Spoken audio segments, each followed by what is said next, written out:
से unity public school English medium से हम कक्षा 11वीं के छात्र काव्य नंबर 7 परशुराम लक्ष्मण संवाद प्रस्तुत करेंगे।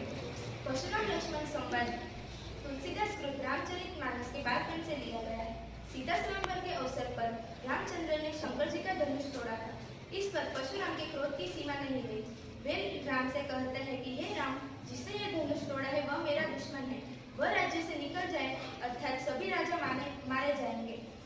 इस पर लक्ष्मण और परशुराम की खरी खरी बातें हुई। इस काव्य को मेरे सहपाठी विस्तार से प्रस्तुत करेंगे।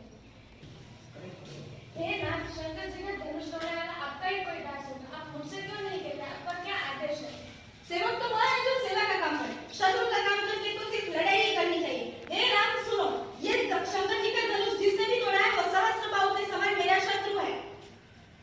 हे महामुनि, हमने बचपन में अनेक धनुर्धार तोड़े, बट आपने कभी इतना क्रोध नहीं किया। फिर आज इस धनुष से आपको इतना मोह, भला क्यों? हे मूर्ख, काल के वश होने से तुझे बोलते समय कुछ होश नहीं। यह शंकर जी का धनुष सारे संसार में विख्यात है और तुम इसे धनुष के समान मानते हो। हमारे लिए तो सारे धनुष एक ही समान है। पुराने धनुष को तोड़ने में क्या ही हानि है, क्या ही लाभ। और शंकर जी ने इसको ब्रह्म के रूप में नहीं, धनुष के रूप में देख के ही तोड़ा था। इनके हाथ लगाने से ये टूट गया, तो इसमें रामचंद्र जी का क्या दोष है? आप अत्यंत ही इतना क्रोध कर रहे हो। हे मूर्ख, तूने